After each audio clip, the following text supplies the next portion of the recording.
Tonight, hold on to your seat. Is Donald Trump about to make a pledge? Tonight, there is news. Remember this. Raise your hand now if you won't make that pledge tonight. Mr. Trump. So, Mr. Trump, to be clear, you're standing on a Republican primary debate. I fully understand. The place where the RNC will give the nominee the nod. I fully understand. And that experts say an independent run would almost certainly hand the race over to Democrats and likely another Clinton. You can't say tonight that you can make that pledge. I cannot say. I have to respect the person that, if it's not me, the person that wins. If I do win and I'm leading by quite a bit, that's what I want to do. I can totally make that pledge. If I'm the nominee, I will pledge I will not run as an independent. But and I am discussing it with everybody. But I'm talking about a lot of leverage. We want to win, and we will win. But I want to win as the Republican. I want to run as the Republican nominee.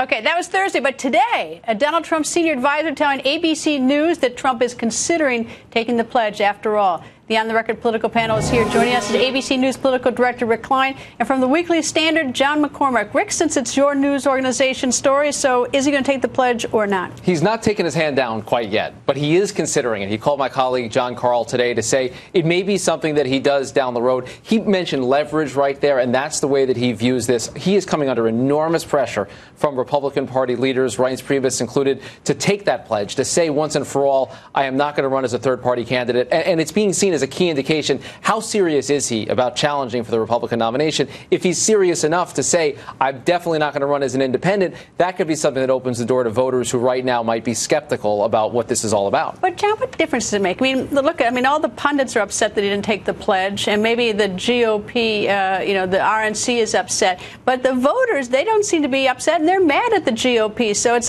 almost like the voters, since he's tapped into the anger, is that they have sort of an appreciation for his sort of rogue nature and not taking the pledge. Yeah, I don't know. I mean, I haven't really seen a lot of polls. I would think that a lot of Republicans really would be concerned about handing the presidency over to Hillary Clinton, which is exactly what would happen if Donald Trump ends up running as a third party. I don't think that Donald Trump would really mind that. I mean, he admitted in that debate that he paid Hillary Clinton. He donated to her so she would come to his wedding. He had high praise for single-payer Canadian-style health care. So it's not all that clear that Donald Trump would prefer a Republican who isn't him to Hillary Clinton in the White House. I don't think he wants to be the spoiler, though. Do you? Do you really think he wants to be the spoiler for the GOP? We know what Donald Trump thinks about losers. So the question is, what's his end game here? What's his end game? Does he want to be a loser who loses the Republican primary in New Hampshire, loses the caucuses in Iowa, or does he want to go out as a loser who gets 3 to 20% of the vote in the national general election? I think he might prefer the latter. It keeps the attention on him all year, and it would he could claim he sort of sent a message to the GOP when they lose. What's interesting, Rick, is that you listen to the pundits, and you think he's finished, he's washed up, he's done.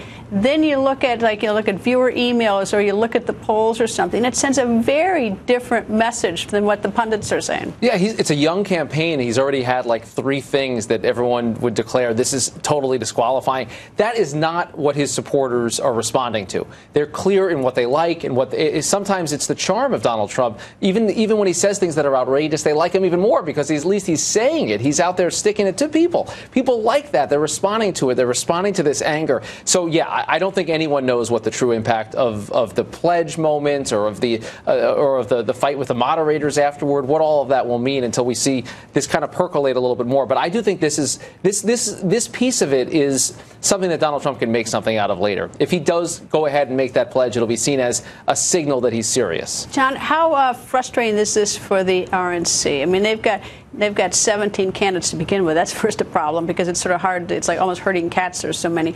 But they've also got a candidate they clearly can't. They're having a hard time keeping in the barn. Yeah, it's frustrating for them. I don't think there's really anything they can do to keep him out of this race. The field is still so spread out with 17 candidates. All you have to do is, like Trump, get to 19%, low 20s in some polls to be the so-called front runner. Eventually, the other 80% of the party is going to coalesce around somebody who's not Trump.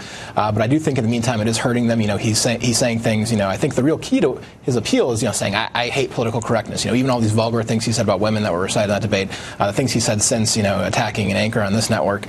I think that eventually people people will wake up and realize, that's something that conservatives don't like. If you went into any bar in America and said those kinds of things to a woman, I think a lot of conservative men would stand up. Bars of America, though. I actually think because you have mistaken political correctness for just indecency and vulgarity. And like I said, if you walk into a small town bar, you're going to get punched in the face for saying those kinds of things. You may be right, but right now that's not the message. I mean, that's like that may be what you think, but I don't know that that's the message. Rick, I don't know what kind of message you're reading on emails and polls and everything else, talking to people. I think there are bars around America that are cheering on Donald Trump right now. Now, if you say it to your face, it's a little different. But watching a politician say it as a candidate for president, I think there's something compelling about that, about the messenger and the message and the whole package. And the bottom line for Republicans, they're stuck with him right now. If he were to be kept off a debate stage, that would make him even bigger. That would create another storm, and it might actually be something he would prefer at this stage. I think the next debate goes to CNN. I mean, looking at 24 million, I mean, they're not going to keep him off that stage. I mean, are they? I mean,